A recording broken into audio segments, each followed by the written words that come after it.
ঐতিহ্যবাহী রাতকাও ইউনিয়নের ফানাই নদীর উপরে অনিন্দ সুন্দর একটি ব্রিজ ইতিমধ্যে আপনারা দেখতে পাচ্ছেন। ভালো লাগে, এই অঞ্চলও সুন্দর লাগে, ফরওয়ার্ড হয়েছে, বুঝছেন, ফরওয়ার্ড হয়েছে, এই এলাকার ভালো হয়েছে, অতি সত্তর ফুল হয়েছে, সুন্দর পরিবেশ হয়েছে, যাতায়াতের খুব সুবিধা, উন্নয়ন হয়েছে। কুলাউড়া রবিরবাজার সড়কের ফানাই নদীর উপর নবনির্মিত ফানাই সেতুতে লাগানো হয়েছে সড়ক বাতি। আলোর ঝলকানিতে ছুটে আসছেন নানা জায়গার দর্শনার্থীরা। কেউ কেউ বলছেন এই সেতুটির দৃশ্য অনেক সুন্দর, তাই এখানে দেখতে এসেছি। কুলাউড়ায় ফানাই ব্রিজটিতে সড়ক বাতি লাগানোর ফলে স্থানীয় জনগণের মধ্যে স্বস্তি ফিরে এসেছে। বিশেষ করে রাতের বেলায় যারা এই ব্রিজ ব্যবহার করেন তাদের জন্য এটি একটি গুরুত্বপূর্ণ পদক্ষেপ। আগে ব্রিজের উপর পর্যাপ্ত আলো না থাকার কারণে ছিনতাই ও দুর্ঘটনার ঝুঁকি ছিল, কিন্তু এখন সেই সমস্যা অনেকটাই কমে গেছে। স্থানীয়রা জানান ব্রিজটি আলোকিত হওয়ায় এখন রাতেও তারা স্বচ্ছন্দে চলাচল করতে পারছেন। তাদের দীর্ঘদিনের কষ্ট দুর্দশা লাঘব হয়েছে।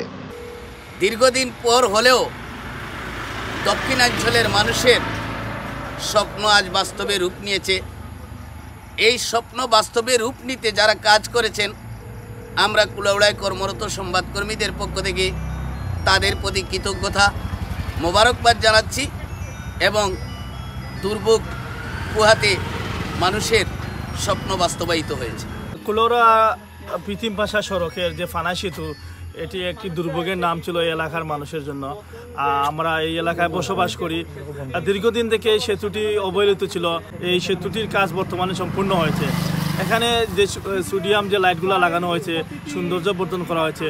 এলাকার বিভিন্ন প্রান্ত থেকে লোকজন এখানে ছুটে আসছেন। বিশেষ করে কুলাউড়া এবং মৌলভীবাজারে এরকম সেতুতে এই প্রথমবারের মতো এরকম ল্যাম্পপোস্টে আলোকিত করা হয়েছে, যেটি আমরা সিলেটের খাজিরবাজার সেতুতে দেখি। অনেক লোকজন সেখানে বিকাল এবং সন্ধ্যা যায়, ওনারা আড্ডায় মেতে ওঠেন। আমিও এটি মনে করি যে এটি আমাদের এলাকায় একটা সৌন্দর্য বৃদ্ধি পেয়েছে এবং আমরা যাতে সবাই এই সৌন্দর্য রক্ষা করি এবং সবাই যাতে সুশৃঙ্খল এবং সুন্দরভাবে এখানে আমরা আসি এবং আমরা এটার সৌন্দর্য উপভোগ করি। আসসালামু আলাইকুম।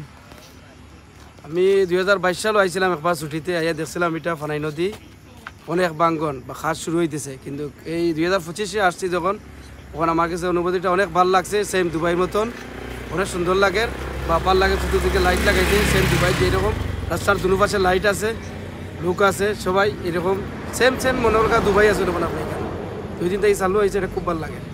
আমরা যারা এই ব্রিজের আশেপাশের বাসিন্দা যারা রয়েছি, আমাদেরও নৈতিক দায়িত্ব রয়েছে ব্রিজের সৌন্দর্য এবং রক্ষণাবেক্ষণ করার জন্য।